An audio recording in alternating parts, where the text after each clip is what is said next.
দর্শক, শুভেচ্ছা সহ শুরু করছি চ্যানেলে রাউন্ড টেবিল পাওয়ার বাই স্বপ্ন। আজকে যে বিষয়ে আমরা কথা বলবো, অর্থনীতির শ্লথ গতি এবং আসন্ন নির্বাচন। আমরা সবাই আশা করছি যে জাতীয় সংসদের যে ত্রয়োদশ নির্বাচনটি হবে, এই নির্বাচনটির মাধ্যমে যে নির্বাচিত সরকার বাংলাদেশ পরিচালনার জন্য আসবেন, তারা আসার পর অর্থনীতির যে একটু গতিটা কমে গেছে সেটি আবারও চাঙ্গা হবে। আমি আর দেরি না করে আজকে আমার যে সমৃদ্ধ তিনজন অতিথি আছেন তাদেরকে পরিচয় করিয়ে দিতে চাই। শুরু করছি, আমার ঠিক ডানে আছেন, সর্বডানে জনাব KSM মোস্তাফিজুর রহমান, ব্যবস্থাপনা পরিচালক ওয়ান ফার্মা। ঠিক তার পরে আছেন আরও একজন উদ্যোক্তা, ভিস্তা ইলেকট্রনিক্স লিমিটেডের ব্যবস্থাপনা পরিচালক জনাব লোকমান হোসেন আকাশ। আর আমার একদম বায়ে আছেন একজন অধ্যাপক, নর্থ সাউথ বিশ্ববিদ্যালয়ের ডক্টর M A রশিদ। আপনাদের তিনজনের প্রতি কৃতজ্ঞতা জানাই, আপনাদেরকে চ্যানেল আই স্টুডিওতে স্বাগত জানাই। আমি শুরু করতে চাই উদ্যোক্তাদের দিয়ে। জনাব মোস্তাফিজুর রহমান, ধন্যবাদ। এই সময়ে আমি জানি যে আপনার কৃষি প্রক্রিয়াজাতকরণ, কৃষির যে বীজ এবং কীটনাশক এবং মানুষের যে আপনার জীবন রক্ষাকারী ওষুধ, সব ক্ষেত্রেই আপনার বিনিয়োগ আছে। আপনি যদি আমাদেরকে একটু ধারণা দেন যে ইকোনমি, আমরা তো বলছি যে একটু গতি কমে গেছে, স্লথ হয়ে গেছে, এটার ইম্প্যাক্ট কি আপনাদের খাতে কি হচ্ছে, আপনারা কিভাবে ফিল করছেন যে আসলেই কি গতি কমেছে কিনা? ধন্যবাদ। আপনার পত্রপত্রিকায়, গণমাধ্যমে আপনি যেটা বলছেন সেটাই সবাই জানে, এবং বাস্তবে যদি আমরা বলি, আবার যদি আপনার যে শিরোনাম করেছেন নির্বাচন এবং অর্থনীতির গতি শ্লথ, সারা পৃথিবীতেই যে বছরে নির্বাচন হয় গণতান্ত্রিক দেশে, নির্বাচনের বছরে কিন্তু আপনার বিনিয়োগ কমে যায়। এটা বিনিয়োগকারী যিনি আছেন, যিনি বড় বিনিয়োগকারী, তার ঝুঁকি বিবেচনায় তারা মনে করে যে নির্বাচন শেষ হলে পরে নতুন সরকার আসবে, পুরাতন সরকারই নতুনভাবে আসুক অথবা নতুন কোনো সরকার আসুক, সেটা তো নতুন সরকার, সেই সরকারের সময় আমরা বিনিয়োগটা করব যাতে আমার বিনিয়োগ নিরাপদ হয়, টেকসই হয়, লাভজনক হয়। সেই দিক থেকে আমাদের নির্বাচনের বছরে আমাদের ধরেই নিতে হবে যে আমাদের অর্থনীতিটা স্লথ হবে। পাশাপাশি আমরা যে অবস্থার মধ্য দিয়ে আজকে এসেছি, সেই অবস্থায় কিন্তু আমাদের বিনিয়োগের পরিসংখ্যান, যে আমাদের দেশীয় বিনিয়োগ বা বহির্বিশ্ব থেকে যে বিনিয়োগ আসার কথা, সেটা কিন্তু আপনার অনেক বেশি ঋণাত্মক। তো যদি বিনিয়োগ না হয় তাহলে কর্মসুযোগ সৃষ্টি হবে না, কর্মসুযোগ সৃষ্টি না হলে মানুষের ক্রয় ক্ষমতা কমে যাবে, মানুষের ক্রয় ক্ষমতা যদি কমে যায় তাহলে এগ্রিগেটেড ডিমান্ড কমে যাবে। এটা হলো অর্থনীতির সবচেয়ে বড় খারাপ দিক, হলো যে সামষ্টিক যে চাহিদা, এটা যখন কমে যাবে তখন উৎপাদনকারী উৎপাদন করেও ওই মার্কেটে তো কনজিউম করতে পারছে না। তা আমরা এরকম একটি দুষ্ট চক্রের মধ্যে, আমরা নির্বাচন শেষ হয়ে গেলে আমাদের এটা উন্নতি অবশ্যই হবে, একটা গণতান্ত্রিক সরকার যখন আসবে। এবং আপনি যদি গণতন্ত্রকে বিশ্বাস করেন তাহলে 51 জন মানুষ যেটা বলছে সংসদে অথবা ভোটে, সেটাকে আপনাকে মেনে নিতে হবে। এই সংস্কৃতি মেনে জনগণ তো রাষ্ট্রের মালিক, তাদের নির্বাচিত প্রতিনিধি যখন সংসদে যাবে, ক্যাবিনেট গঠন করবে, তখন ব্যবসায়ী নেতা, যারা বাণিজ্যিক সংগঠনের বিভিন্ন নেতৃবৃন্দ, FBCCI নেতৃবৃন্দ, তারা সংশ্লিষ্ট মন্ত্রণালয়ের কর্তা ব্যক্তি এবং মন্ত্রী মহোদয়ের সাথে আলাপ আলোচনার মাধ্যমে তার বাণিজ্য প্রসারে যে সমস্ত বাধা বিপত্তি আছে, সেটা আইনগত হোক, বিধিগত হোক, অথবা প্রজ্ঞাপন বা পলিসি যাই হোক, সেগুলোকে আলাপ আলোচনার মধ্য দিয়ে ব্যবসা বান্ধব একটি উৎপাদনমুখী এবং রপ্তানিমুখী অর্থনৈতিক ব্যবস্থাপনা গড়ে উঠবে।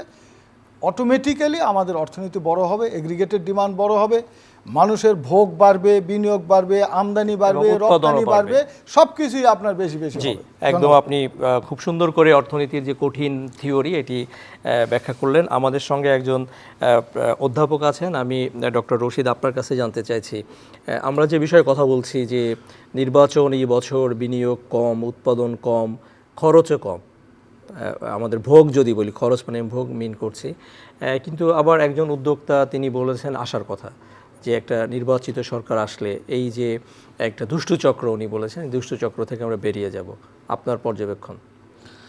চ্যানেলকে ধন্যবাদ, আপনাকেও ধন্যবাদ আমাকে আমন্ত্রণ করার জন্য। আমরা সত্যিই খুব এক্সাইটেড যে আমরা অনেক বছর পর একটা নির্বাচিত সরকার দেখতে যাচ্ছি। যারাই আসুক, তাদের কাছে আমাদের জাতি এবং নাগরিক হিসেবে এখন অনেক, তাদের কাছে প্রত্যাশা অনেক বেড়ে গেছে।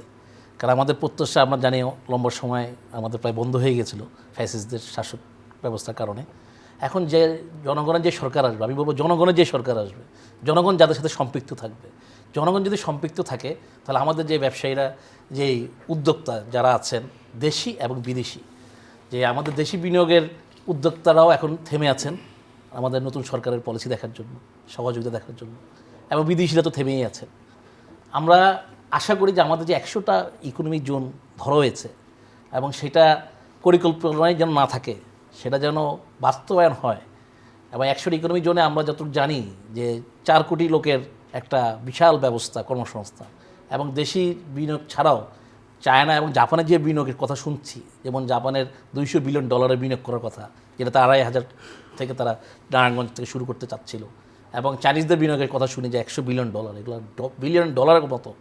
আর দেশীয় ব্যবসায়ীদের এত উদ্যোক্তা, আমি ওনাদের দেখলে খুব উৎসাহিত হই এবং এত সম্মান লাগে যে এনারা আমাদের দেশে আমরা যাদেরকে পড়াই তাদের চাকরির ব্যবস্থা এনাদের মতো উদ্যোক্তারা করে দিচ্ছে। নিঃসন্দেহে। এখন নির্বাচিত সরকার যদি এই ব্যবসায়ীদের মনোবাসনা, ব্যবসায়ীদের নৈতিক অথবা ব্যবসায়ীদের ন্যায্য চাওয়া যদি পূরণ করতে পারে, তাহলে আমাদের এই অর্থনীতি যেখানে বসে গেছে, আমাদের এই বিশিষ্ট ব্যবসায়ী বলতেছিলেন যে এইটা আমি মনে করি যে আগামী সরকারগুলো যদি এদিকে উদ্যোগ নেন, এই দেশের জনগণ অর্থনীতির সেই ধরনের সফলতা পাবে এবং বিশ্বের বাজারে, বিশ্বের দরবারে আমাদের পাসপোর্টের ভ্যালুটাও বাড়বে।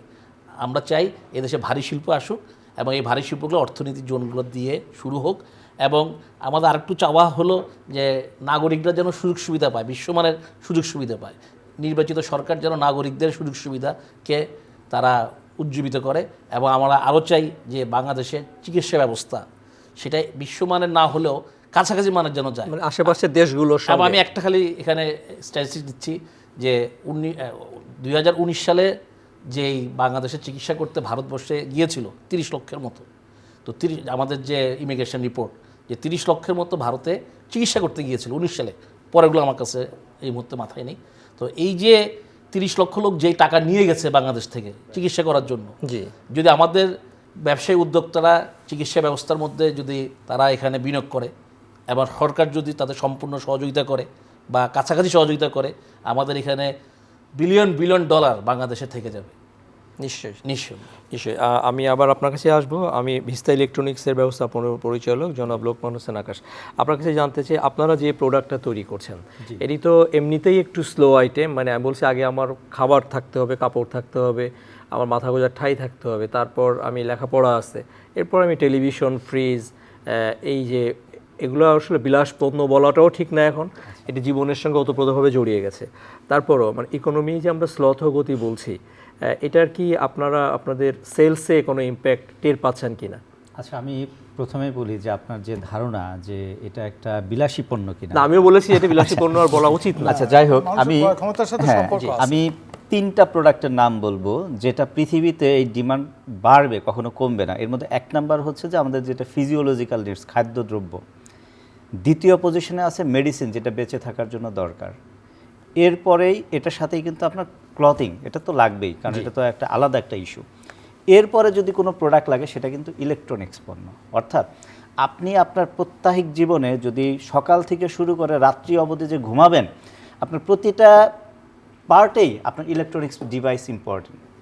আপনি সকালে মোবাইল ছাড়া উঠেন না, আপনার অ্যালার্ম বাজতে কিন্তু এখন মোবাইল লাগে, আপনার কিন্তু ঘড়িতে অ্যালার্ম দেন না। আপনি বাসায় যে কমফোর্ট ঘুমাবেন, আপনার যে টেম্পারেচার বা ওয়েদারিং, আপনার হয় বেশি ঠান্ডা হলে আপনাকে এই হিটার দিতে হবে, গরম হলে আপনাকে এসি চালাতে হবে, বাসায় এটার ইউজ নিয়ে আমাদের কোনো দ্বিমত নাই।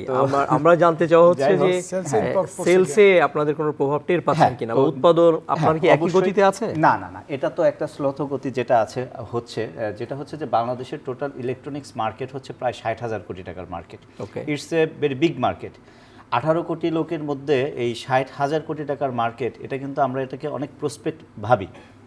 এবং সারা ওয়ার্ল্ডের মধ্যে যে ইমার্জিং মার্কেট আমরা যেটা ক্যালকুলেশন করি, বাংলাদেশ কিন্তু টপ 10 ইমার্জিং মার্কেটের মধ্যে একটা। কারণ আমাদের যে কনজামশন, যেমন হচ্ছে যে এসির কথা বলি, শুধু এয়ার কন্ডিশনার, চায়নাতে প্রতি 16 জনে একজন লোক এসি ব্যবহার করে, হোয়ারঅ্যাজ বাংলাদেশে এখনও 100 জনে একটা এসি ব্যবহার হয় না।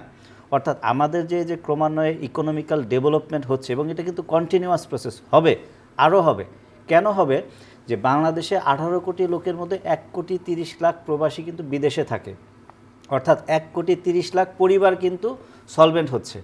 আবার 20 লাখ লোক হচ্ছে সরকারি চাকরি করে, তাহলে আপনার 1,50,00,000 ফ্যামিলি হলো। এর মধ্যে 60 লাখ আছে হচ্ছে এক্সট্রা, যারা গার্মেন্টসে সরাসরি এক্সপোর্টের সাথে জড়িত আছে। অর্থাৎ 2,10,00,000 ফ্যামিলি কিন্তু বলা যায় যে তারা এক্সপোর্টের উপরে, ফরেন রেমিটেন্সের উপরে এবং গভর্নমেন্টের যে ডেভেলপমেন্ট খাত আছে এখান থেকে কিন্তু 2,10,00,000 পরিবার কিন্তু সচ্ছল।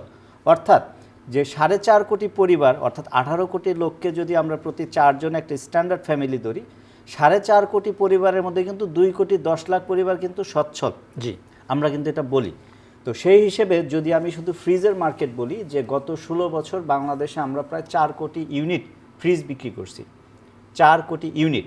তো সেই ক্ষেত্রে যে বাসায় একটা ফ্রিজ যাবে সেই বাসায় কিন্তু কমপক্ষে 5 বছর পরে হোক বা 10 বছর পরে হোক 2টা এসি যাবে। কারণ একটা বাসায় মিনিমাম 2টা রুম থাকে।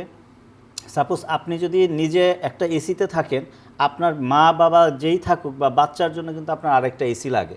অর্থাৎ সেই হিসেবে দেখি যে এটার ডিমান্ড, মানে অর্থনীতি গতি স্লো হওয়ার জন্য, যদিও ধরেন আমরা সাময়িকভাবে একটা মার্কেটে একটা স্লোতে গতি স্লো তো হয়েছে, বাট আলটিমেটলি এই ইলেকট্রনিক্স মার্কেট কিন্তু বুমিং।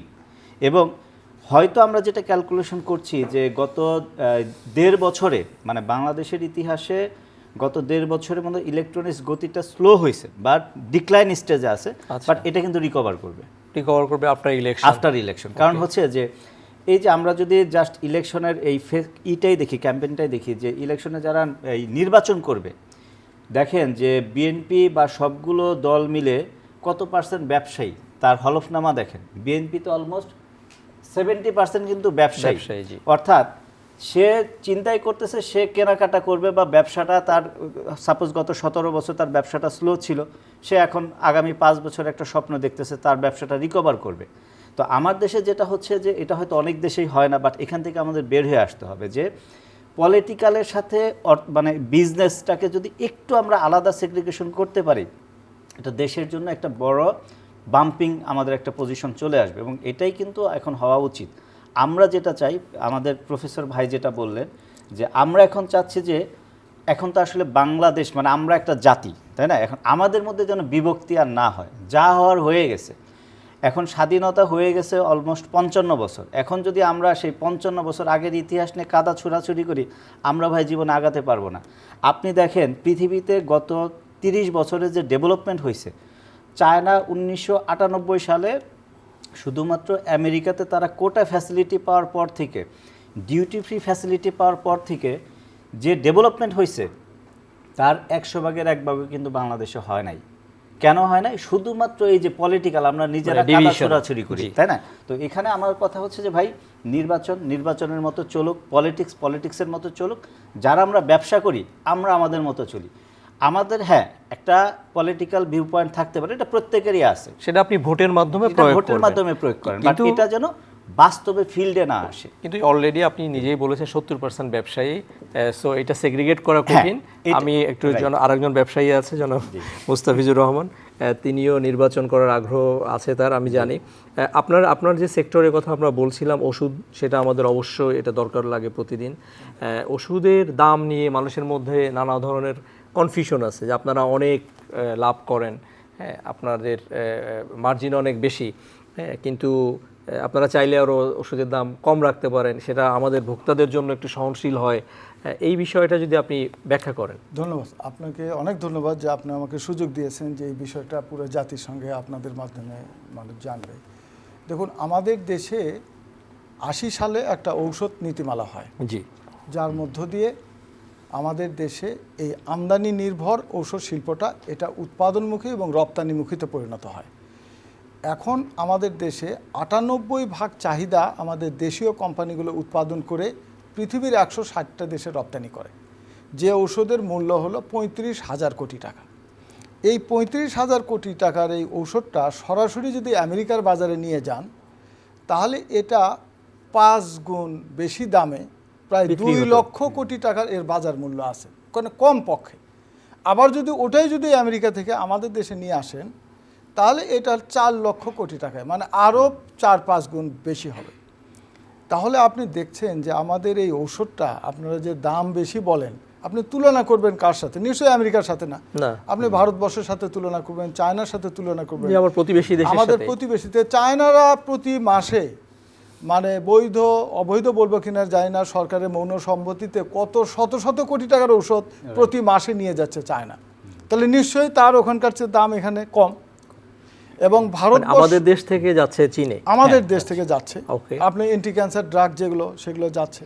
আবার যদি আপনি ভারতে যদি যান, দেখবেন যে আমাদের দেশের যে ঔষধ যদি মলিকুল টু মলিকুল চিন্তা করেন, তাহলে আমাদের চেয়ে ভারতের দাম বেশি। আর যদি ওরা ঔষধগুলো ওদের নিজস্ব ফার্মাকোপিয়া আছে, আমরা যে এই 54 বছর 55 বছর বাংলাদেশে আমাদের নিজের তো একটা নিজস্ব বাংলাদেশি ফার্মাকোপিয়াই করতে পারিনি। অর্থাৎ আমাদের দেশের এই ড্রাগ সায়েন্টিস্টরা এবং রাজনীতিবিদরা এবং হলো আপনার ব্যুরোক্রেটসরা মিলে যদি এমন একটা নীতিমালা করতে পারতো ঔষধ নীতিমালার বাইরে, যে এগুলো সিদ্ধান্ত ঔষধ সংক্রান্ত যে ওয়ার্ল্ড হেলথ অর্গানাইজেশনের সাথে অ্যালাইন করে আমরা এই সিদ্ধান্তগুলো আমরা নিতে পারবো। তা আমরা তো ওই ব্রিটিশ ফার্মাকোপিয়া, আমরা ওই যে আপনার Nordic country। ইউএস ফার্মাকোপিয়া, আমরা উন্নত দেশের 60টা দেশকে আমরা আলোকবর্তিকা ধরে রাখছি। আমাদের যে পাকিস্তান থেকে যে আমরা যে আলাদা হয়েছি, তাদেরও তো নিজস্ব একটা ফার্মাকোপিয়া আছে। তো ফলে আমাদের এই গণমাধ্যম কর্মীদের ভূমিকা আছে যে এটা আমাদের দেশে। দর্শকদের জন্য যদি একটু আপনি বলেন ফার্মাকোপিয়া, আমি নিজেও এটা আমি বুঝতে পারতেছি না কি জিনিস এটা। আচ্ছা, এটা হলো যে আপনি ধরুন যে ঔষধের যে কাঁচামাল বা এর যে স্পেসিফিকেশন যেটা আছে, এটাকে আপনার বিশ্ব স্বীকৃত করার জন্য একটা আন্তর্জাতিক রেগুলেটরি বডি আছে। ওকে ওকে, যেমন ধরুন ওয়ার্ল্ড হেলথ অর্গানাইজেশন যদি আমাদের ঔষধ প্রশাসন অধিদপ্তরের আন্ডারে যে ল্যাবরেটরি আছে, এই ল্যাবরেটরিকে যদি কোয়ালিফাইড করে, প্রি কোয়ালিফাইড যদি করে, তাহলে বাংলাদেশের ঔষধ প্রশাসন অধিদপ্তর যে ঔষধকে অনুমোদন দেবে, পৃথিবীর বহু দেশ আছে আর এটাকে আর নতুন করে ওখানে সার্টিফিকেশনের দরকার হবে না। বুঝতে পেরেছি, ইট তো মেক্স এরকম আপনাকে আমাদের নিজস্ব এরকম ফার্মাকোপিয়া, একটু কারিগরি ওয়ার্ড হয়ে গেছে কিন্তু অর্থটা এরকম। তা আমি যদি এটার আপনার প্রশ্নের উত্তর দেই, তাহলে বাংলাদেশ আপনার সাউথ এশিয়ার মধ্যে শ্রমের বাজার সবচেয়ে কম, ফার্মাসিস্টের শ্রমমজুরি কম, কেমিস্টের কম। সেই শ্রমবাজারকে কাজে লাগিয়ে আমরা বিদেশ থেকে কাঁচামাল নিয়ে এসে আমরা অন্য দেশের চেয়েও আমরা কম মূল্যে এবং গুণগত মানের পারি বলেই 160টা দেশে রপ্তানি হয়। সুতরাং ঔষধের মূল্য যেটা, এটা তারপরেও এটা কোম্পানির হাতে নেই, এটা সরকারের যেটা রেগুলেটরি বডি, ওষুধ প্রশাসন অধিদপ্তর। প্রত্যেকটা ঔষধের মূল্যের অনুমোদন আমার ঘোষণাকৃত মূল্য ঔষধ প্রশাসন অধিদপ্তর যখন ওটাকে অনুমোদন দেবে, তখন ওটা মুদ্রিত হবে ঔষধের গায়ে। ও তার মানে আপনি চাইলেই দাম বাড়াতে পারবেন না? আমি চাইলে দাম অনুমোদন ছাড়া বাড়াতে পারবো না। আমার হয়তো একটা Okay. উৎপাদন খরচ বেশি হয়েছে, আমাকে আবার এই মূল্য অনুমোদনের জন্য ঔষধ প্রশাসন অধিদপ্তরের কাছে আবেদন করতে হবে। সেখানকার নির্দিষ্ট কমিটি তারা এই মূল্য দুঃখিত যখন অনুমোদন দেবে, তখন ওটা আমরা ঔষধের গায়ে ওটা লিখতে জি, পারবো। বুঝতে পেরেছি, অনেক ধন্যবাদ আপনাকে। ধন্যবাদ। আমি একটু সামষ্টিক অর্থনীতি নিয়ে আপনার কাছ থেকে জানতে চাই। আমরা জানি যে আমরা বহু বছর ধরে আমাদের প্রবাস আয় এবং রপ্তানি আয়, এই দুটির উপর ভর করেই আমাদের আসলে অর্থনীতি আমরা বলতে পারি ব্লাড সার্কুলেশন চলে। সাম্প্রতিক সময়ে আপনি খেয়াল করেছেন রপ্তানি আয় একটু কমছে, প্রবাস আয়টা ঠিক আছে। আমাদের একটা বড় দুশ্চিন্তার জায়গা মূল্যস্ফীতি গত 2 মাস একটু করে বেড়েছে। হ্যাঁ, এরকম অবস্থায় আবার নির্বাচন নিয়ে একটু শঙ্কাও আছে। হ্যাঁ, তো এই মুহূর্তে আসলে মানে কি আসার কথা আপনি বলবেন মানুষকে একজন বিশ্লেষক হিসেবে? আমরা গার্মেন্টস শিল্পে খুব এগিয়েছি, এটা আমরা দেখে আসতেছি, কিন্তু ফার্মাসিউটিক্যালে যে আমরা এগিয়েছি, yes. এনাদের মতো উদ্যোক্তা ব্যবসায়ীরা যে আমাদের আশাজনক যে কথা বলছে, যে আশাব্যঞ্জক কথা, যে ওনারা 141টা দেশে ওনারা রপ্তানি করতেছে, এবং উনি যে আমার খুবই পছন্দের যে উনি যে ইলেকট্রনিক্স যে বাংলাদেশে $5 বিলিয়ন অলমোস্ট $5 বিলিয়ন ওনারা যে কম্পিট করছে, মানে এনাদেরকে তো জাতীয় বীর হিসেবে ডিক্লেয়ার করা উচিত। অবশ্যই। যারা আমাদের পড়াশোনা করার পর যখন আমাদের কাছে গ্র্যাজুয়েটরা বলে স্যার চাকরি পাচ্ছি না, আমাদের কাছে খুবই ব্যর্থতা মনে হয়, খুব কষ্ট লাগে। আর ওই সময় যখন এই ধরনের উদ্যোক্তাদেরকে আমি দেখি, তখন আমার শ্রদ্ধায় এবং তাদেরকে কিভাবে সহযোগিতা করা যায়, আমাদের লিমিটেশন চিন্তা থাকলেও যে এই যে অর্থনীতির গতি যারা ধরে রেখেছেন, আমি প্রথম বলবো যে সামনে রাজনীতিবিদরা যেন ব্যবসায়ীদেরকে তারা জিম্মি না করে। আমরা বহু বছর দেখে আসছি ব্যবসায়ীরা জিম্মি, জি। যে তারা তাদের দরকার ব্যবসা করা, এই দেশে রেমিটেন্স আনা, এক্সপোর্ট করা বা লোকাল চাহিদা মেটানো, এবং এই দেশের আমাদের সন্তানদেরকে চাকরির ব্যবস্থা করে দেওয়া। এই যে তারা যে জাতীয়ভাবে যে সাহায্য করছে, এটাকে এই পর্যায়ে রাখতে যেন অটোমেটিক্যালি অর্থনীতি চাকা একটু strong থামাই হয়ে আপনাকে, যাবে। এবং ওই কারণেই যেটা জনাব লোকমান আকাশ বলছিলেন, জি। ওই কারণেই ব্যবসায়ীরা আসলে রাজনীতিতে যান। জি, এই যে জিম্মি দশার কথা বলছেন আপনি। রাজনীতি তারা যে কিন্তু ভালোই করেন, কারণ তারা রাজনীতি ব্যবসায়ীদের স্বার্থটা তারা তুলে ধরতে পারেন। যখন ওই চেয়ারে বসেন তখন কিন্তু তারা জানেন যে এই ব্যবসাটা এইভাবে চলে। যেন উনি যদি ফার্মেসি যেহেতু ওনার আছে বা ফার্মাসিউটিক্যাল বিজনেস করেন, উনি যখন রাজনীতিতে যাবেন উনি কিন্তু তুলে ধরতে পারবেন যে ওনাদের এই সমস্যা, উনি বার্গেনিং করতে পারবেন সরকারের সাথে যদি উনি এই পলিসিতে রাজনীতি করেন। আর যদি এই পলিসির বাইরে হয় তাহলে ভিন্ন কথা। উনি যদি রাজনীতি যান, আমি মনে করব ওনাদের মতো লোক রাজনীতি আসা উচিত, কারণ ওনারা আসলে দেশটাকে কিভাবে এগিয়ে নিতে হয়, ওনারা আসলে প্র্যাকটিক্যাল লোক। ওনারা শুধু থিওরিতে চলে না, আমরা তো পলিটিশিয়ানদের খালি সব কিছু ইয়েস ইয়েস মিথ্যার আশ্বাস, কিন্তু ব্যবসায়ীরা যখন আশ্বাস দেয় আমি বিশ্বাস করি যে তাদের কোনো মিথ্যার আশ্বাসটা একটু কম থাকে। আর আমাদের যে মার্কেটে আপনি যে রেমিটেন্সের কথা বলতেছেন, আমি এই দেশের মানুষ বাইরে যেয়ে কাজ করবে এটা পক্ষপাতী না। আমি চাই দেশে ভারী শিল্প হবে, আমার দেশের মানুষ আমার দেশে কাজ করবে, কারণ এটা খুবই একটা অমানবিক। আমি মিডল ইস্টে অনেক দেশ দেখেছি, আমাদের শ্রমিক ভাইদের এই কষ্ট এটা সহ্য করা কঠিন।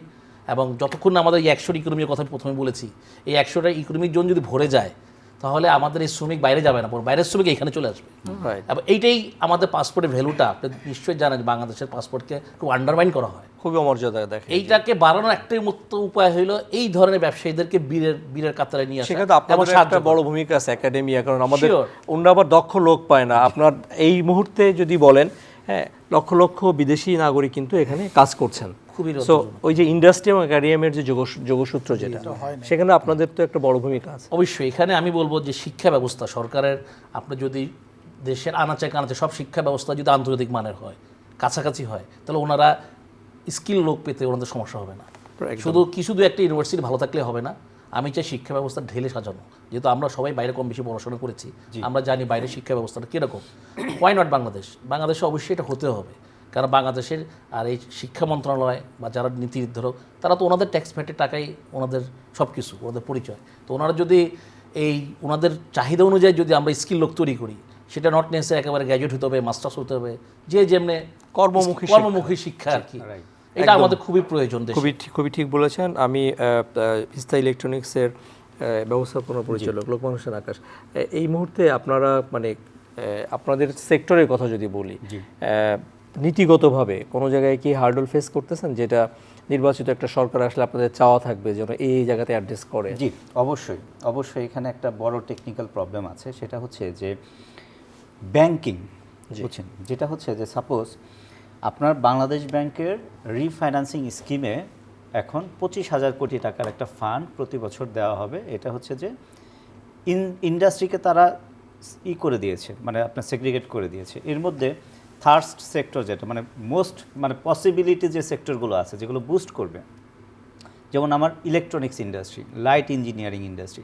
অ্যাকচুয়ালি লাইট ইঞ্জিনিয়ারিংয়ের মধ্যে ইলেকট্রনিক্স পড়ে, আপনার এর মধ্যে অটোমোবাইল ইন্ডাস্ট্রি পড়ে, অর্থাৎ এইগুলো কিন্তু নেক্সট ইন্ডাস্ট্রি। আজকে যদি আমি একটা ক্যালকুলেশন করি, যে ব্যাক ক্যালকুলেশন, লাস্ট 20 বছরে আমরা মানে এটা আমি ডিরেক্টলি বলছি যে অলমোস্ট প্রায় 5 লাখ টেকনিশিয়ানকে আমরা কিন্তু ডেভেলপ করেছি এই ইলেকট্রনিক্স ইন্ডাস্ট্রি, যারা দেশের বাইরে গেছে, দেশে কাজ করতেছে, এবং দেশে কাজ করতেছে সরাসরি 2 লাখ, এরা ফ্যাক্টরি বেস এবং তারা সার্ভিস বেস। এরপরে 3 লাখ কিন্তু তারা হয়তো এখানে অপরচুনিটি কম পাচ্ছে, তারা বিদেশে চলে যাচ্ছে।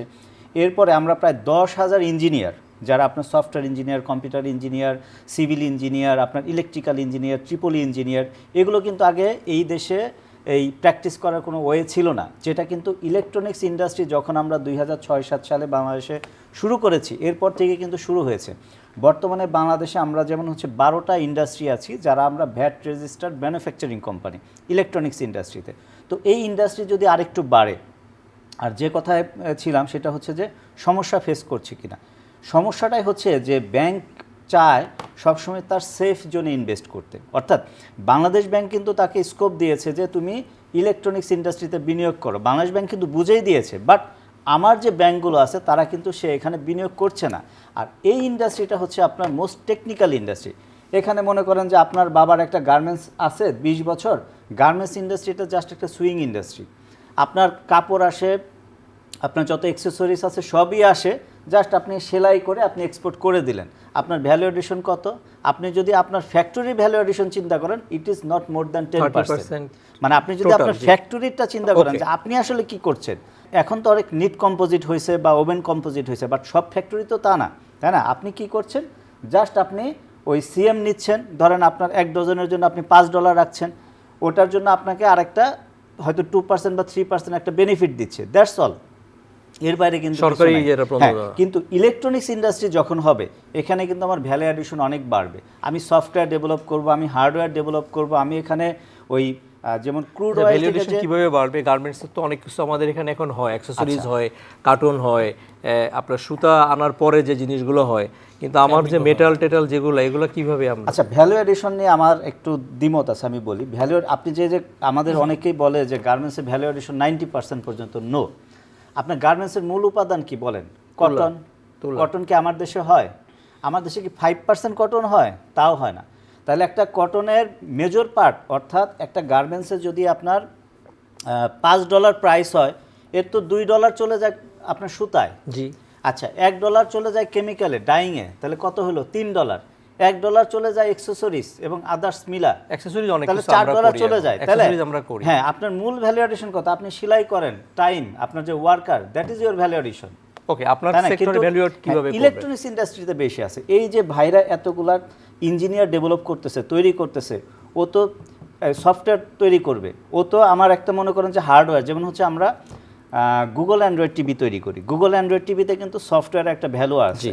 তো একটা টিভি অ্যাসেম্বলিং করতে লাগে 30 মিনিট একটা ওয়ার্কারের, সেখানে সফটওয়্যার যদি আমি ভালোভাবে মেকানিজম করি, মানে 30 মিনিট একটা টিভি হয়ে যায়। 30 মিনিটের টিভি, মানে আমার তো একটা চেন আছে, যেমন গার্মেন্টস হচ্ছে প্রোডাকশন হচ্ছে, ধরেন 30 জন মিলে একটা লাইন, সেই লাইনে গার্মেন্টস মানে একটা শার্ট তৈরি করতেছে। আমার টেলিভিশনের একটা লাইন আছে, একজনে ধরেন ব্যাক ক্যাবিনেট লাগাবে, একজনে মাদারবোর্ড লাগাবে, একজনে স্ক্রু দিবে, পেরেছি, বিভিন্ন কাজ আছে। এরপরে যে কাজটা হয় সেটা হলো সফটওয়্যারের কাজ। এখন তো টেকনোলজি চেঞ্জ হয়েছে, অর্থাৎ একটা টিভি অ্যাসেম্বলিং করতে যদি লাগে আধা ঘন্টা, ওইটা সফটওয়্যার ডাউনলোড এবং সফটওয়্যার আপগ্রেড করতে লাগে 2 ঘন্টা। অর্থাৎ এখানে কিন্তু অলরেডি ইঞ্জিনিয়ারিং কাজ কিন্তু চলে আসছে। এরপরের পার্ট হচ্ছে যে ইলেকট্রনিক্স ডিভাইসে মূল উপাদান কি কি? এখানে কপার লাগে, গোল্ড লাগে, আপনার এই প্লাস্টিক লাগে। এখন প্লাস্টিক আইটেমের মেজর র ম্যাটেরিয়ালস কি? এটা হচ্ছে রেজিন। রেজিন কোথা থেকে আসে? ক্রুড অয়েলের বাই প্রোডাক্ট। এটা কিন্তু চায়নাও তৈরি করে না। অর্থাৎ আপনি যদি ইলেকট্রনিক্স পণ্যের র ম্যাটেরিয়াল চিন্তা করেন, চায়না কিছুই করে না। সে ক্রুড অয়েলের যে বাই প্রোডাক্ট পেট্রোকেমিক্যাল, সেটা কিন্তু সে মিডল ইস্ট থেকে নিয়ে আসতেছে। তার মেটাল লাগে, যেমন হচ্ছে আপনার দেখেন সিলভারের দাম বেড়ে যাচ্ছে, গোল্ডের দাম বেড়ে যাচ্ছে। এই গোল্ড তো মানুষ ব্যবহার করে না, এই গোল্ড তো আপনার মোবাইলে ব্যবহার হয়, টিভিতে ব্যবহার করা হয়, ল্যাপটপে ব্যবহার হয়। অর্থাৎ যেখানে আপনার, তাহলে আপনার পলিসি সাপোর্ট কি দরকার? হ্যাঁ, পলিসি সাপোর্ট হচ্ছে যে এই যে ব্যাংকগুলা যে ফান্ডিং করে আমাদের এই সেক্টরে, দেখে দেখে যারা নাকি আমরা যে সাপোজ তরুণ উদ্যোক্তা, আমি সাপোজ যে টাকা আমার কোলাটেরাল রাখছে ব্যাংক, মানে যে অ্যাসেট আমার ব্যাংক কোলাটেরাল রাখছে, তার 10 ভাগের 1 ভাগের টাকাও ব্যাংক দিতে পারে না। ওকে, গট ইট। ঠিক আছে? তো এই যে একটা মানে মিস ব্যাংকিং, এবং হচ্ছে যে ব্যাংকারদের হচ্ছে স্টাডি করতে হবে যে ওয়ার্ল্ড কোন দিকে যাচ্ছে। আপনার এলন মাস্ক দেখেন, তার আজকে অ্যাসেট হচ্ছে $740 বিলিয়ন, আর বাংলাদেশের টোটাল অ্যাসেট $400 বিলিয়ন হয় নাই, তাইলে না, আমরা 500 বিলিয়ন ক্রস করছি। আচ্ছা, তো আমার কথা হচ্ছে যে এই যে স্কোপ, অর্থাৎ যেমন আমি বলি যে চায়না 1998 সাল থেকে যদি 2026 সাল চিন্তা করেন, আজকে চায়নার 2026 সালে এসে তার এক্সপোর্ট ভলিউম হয়েছে ডিরেক্ট ইনডিরেক্ট মিলে $7,300 বিলিয়ন, অর্থাৎ $7.3 ট্রিলিয়ন। 7 ট্রিলিয়ন। হ্যাঁ, এটা কিভাবে হয়েছে? চায়না সরাসরি এক্সপোর্ট করে $4,200 বিলিয়ন, $4.2 ট্রিলিয়ন। হংকংয়ের মাধ্যমে এক্সপোর্ট করে $1.3 ট্রিলিয়ন, তাইওয়ান আছে। সিঙ্গাপুরের মাধ্যমে করে $600 বিলিয়ন, তাইওয়ানের মাধ্যমে করে $800 বিলিয়ন।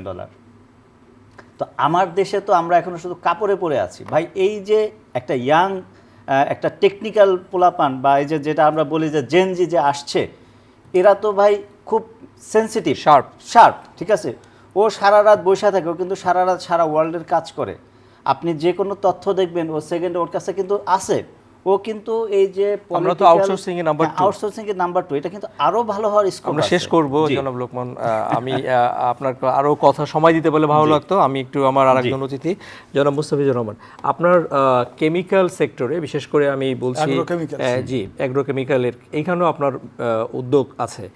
এই সেক্টরের কি অবস্থা, এটা নিয়ে আপনি দীর্ঘদিন কাজ করছেন, কথা বলছেন, অ্যাসোসিয়েশনের নেতৃত্ব দিচ্ছেন। ধন্যবাদ। এই অ্যাগ্রোকেমিক্যাল সেক্টর এবং হলো ফার্মাসিউটিক্যাল এবং অ্যাগ্রোকেমিক্যালস এর বিজ্ঞানটাও এক, এবং আন্তর্জাতিক যে রেগুলেটরি বডিজ এটাও এক, ওয়ার্ল্ড হেলথ অর্গানাইজেশন। 80 সালে যখন ফার্মাসিউটিক্যালকে আইনগত সুবিধা দেওয়া হলো, শুধু একটা সিদ্ধান্ত ব্যবসায়ীদের পক্ষে নেওয়ার কারণে আজকে দেখুন আমাদের কত লক্ষ মানুষের কর্মসংস্থান হয়েছে এবং ফার্মাসিউটিক্যাল দাঁড়িয়ে গেছে আমাদের দেশের একটা মর্যাদার জায়গা সারা পৃথিবীতে তুলে ধরেছে, যে পৃথিবীর 10টা ওষুধ উৎপাদনকারী দেশের মধ্যে বাংলাদেশ একটা, জি। এবং 48টা এলডিসি কান্ট্রির মধ্যে বাংলাদেশ একমাত্র দেশ যারা ঔষধ উৎপাদন করতে পারে। কিন্তু অ্যাগ্রোকেমিক্যালস কিন্তু একই সাথে যদি করা হতো, তাহলে আমাদের অ্যাগ্রোকেমিক্যালস ফার্মাসিউটিক্যাল যেখানে 35,000 কোটি টাকা, এটা আমাদের লক্ষ কোটি টাকা ক্রস করে যাইতো। এখানে নানা রকমের, যেটা আমাদের প্রধান উপজীব্য, যাকে ঘিরে আমাদের দেশের অর্থনীতি হতে পারে, কৃষি, শিল্প, তারপরে আপনার সেবা খাত, আপনি কৃষিকে অবজ্ঞা করেছেন, অ্যাগ্রোকেমিক্যালসের আপনি নীতি সহায়তা দেন নাই। কাঁচামাল আনতে গেলে 58% ডিউটি, ফিনিশ প্রোডাক্ট আনতে গেলে আপনার 5% ডিউটি। কি বলেন? এই যে অসম, তারপরে আপনার যদি সোর্স, আপনি কাঁচামাল নিয়ে আসবেন পৃথিবীর যে কোনো দেশ থেকে নিয়ে আসবেন, আপনি রাসায়নিক পরীক্ষা করবেন এবং সেটা যদি সঠিক হয় আপনি এটা দেবেন, কিন্তু সেটাকে না করে আপনি একটা সিঙ্গেল কান্ট্রি, সিঙ্গেল সোর্সকে আপনি 2টা সোর্সকে নির্দিষ্টকরণ করে দিয়েছেন, ফলে আপনি যাতে উচ্চ মূল্যে ক্রয় করতে বাধ্য হন। তাতে কি ফলে- অসুবিধা কি হচ্ছে তাতে? তো উচ্চ মূল্যে ক্রয় করাতে আমরা এখানে লোকাল প্রোডাকশন হচ্ছে না, এটা আমদানি নির্ভর রয়ে গেছে। এবং যখনই এলডিসি গ্রাজুয়েশন হয়ে যাবে তখন দেখবেন এগুলো স্থানীয় যারা উদ্যোক্তা আছে তাদের এখানে আর লোকাল ইন্ডাস্ট্রি হবে না, এই পণ্যই আমাদেরকে প্যাটেন্ট প্রোডাক্ট অনেক উচ্চ মূল্যে ক্রয় করতে হবে। এগুলো আমরা সরকারের দৃষ্টি আকর্ষণ করেছি, আমি বামার প্রেসিডেন্ট হিসেবে মাননীয় প্রধান উপদেষ্টার দৃষ্টি আকর্ষণ করেছি, মাননীয় প্রধান উপদেষ্টার বিশেষ সহকারী তিনি একটা আয়োজন করেছে। আমরা আশা করি যে এই সরকারের আমলে, অন্তর্বর্তী সরকারের আমলে তিনি এটাকে সমাধান করবে এবং কৃষক অনেক কম মূল্যে এগুলো ক্রয় করবে এবং আমাদের লোকাল ইন্ডাস্ট্রি দাঁড়িয়ে যাবে। জি, আমি শেষ করছি, আপনি 30 সেকেন্ড। জি, আমি আপনি মুদ্রাস্ফীতি নিয়ে কথা বলেছেন এবং শক্তিশালী অর্থনীতি করার জন্য আমি যেটা আমাদের খুব ইমিডিয়েট দরকার, গোল্ড রিজার্ভ করা, ডলার উপর নির্ভরতা কমানো, আমাদের ইম্পোর্ট কমানো, এক্সপোর্ট বাড়ানো, এবং ওভারঅল আমাদের শিল্প বিপ্লব যেন হয়, সে রাষ্ট্র যেন সেই দিকে সহযোগিতা করে, এবং আমাদের খাদ্যে সম্পূর্ণ স্বনির্ভর হতে হবে, এবং ওভারঅল পলিটিক্যালি স্টেবল গভর্নমেন্ট হইতে হবে। এই কয়েকটা জিনিস যদি আমরা অর্জন করতে পারি তাহলে আমরা অবশ্যই অর্থনীতির কাতারে উন্নত বিশ্বে পৌঁছে যাব। অনেক ধন্যবাদ, অনেক ধন্যবাদ আমি doctor just M A Rashid. 30 second একটু সময় নেব। দেখেন যে এখন বিশ্ব চলছে চতুর্থ শিল্প বিপ্লব। জি, আমরা যে ইন্ডাস্ট্রি নিয়ে বেশি সময় দিচ্ছি এখনো বাংলাদেশে, এই যে গার্মেন্টস বা যে ট্রেডিশনাল যে ইন্ডাস্ট্রি, এটা কিন্তু দ্বিতীয় শিল্প বিপ্লব। অর্থাৎ যেখানে নাকি আমি চতুর্থ শিল্প বিপ্লব এসে এখন পঞ্চম শিল্প বিপ্লব হবে, আমি কিন্তু এখন আমার ওইটা নিয়েই ডেভেলপমেন্টে আছে, এখান থেকে আমাদের বের হয়ে আসতে হবে। অর্থাৎ আরেকটা জিনিস বলি, এটা খুবই ইনফরমেটিভ। টাটা কনসালটেন্সি লিমিটেড, ইন্ডিয়ার একটা কোম্পানি, এর এমপ্লয়ির সংখ্যা হচ্ছে 6,00,000+। এর টোটাল টাটা গ্রুপের এক্সপোর্ট ভলিউম হচ্ছে $170 বিলিয়ন। 10 লাখ লোক কাজ করে, শুধুমাত্র তারা শিল্পের সাথে তাল মিলিয়ে বিনিয়োগ করছে। আর আমার দেশে এটা অবশ্যই জরুরি যে আমরা শিল্পের বহুমুখীকরণ এবং অর্থাৎ এই টেকনিক্যাল ইন্ডাস্ট্রিতে যে পর্যন্ত বিনিয়োগ না বাড়াবো সে পর্যন্ত আমার অর্থনীতি গতি কখনোই ভালো হবে না। অনেক ধন্যবাদ, এটা অনেক slow ধন্যবাদ থাকবে। জনাব জি। লোকমান হোসেন আকাশ, জনাব মুস্তাফিজুর রহমান এবং ডক্টর এম এ রশিদ। দর্শক, আমি একজন বিজনেস রিপোর্টার হিসেবে আজকের এই আলোচনা থেকে খুবই সমৃদ্ধ হলাম। দেশের অর্থনীতি কিভাবে চলছে, আগামী দিনে আমরা কি চাই যে সরকারটি আসবে নির্বাচনের মাধ্যমে, আশা করি যে আপনারাও একটি ধারণা পেলেন। আপনাদের সুস্থতা কামনা করে শেষ করছি channel I round table power by স্বপ্ন।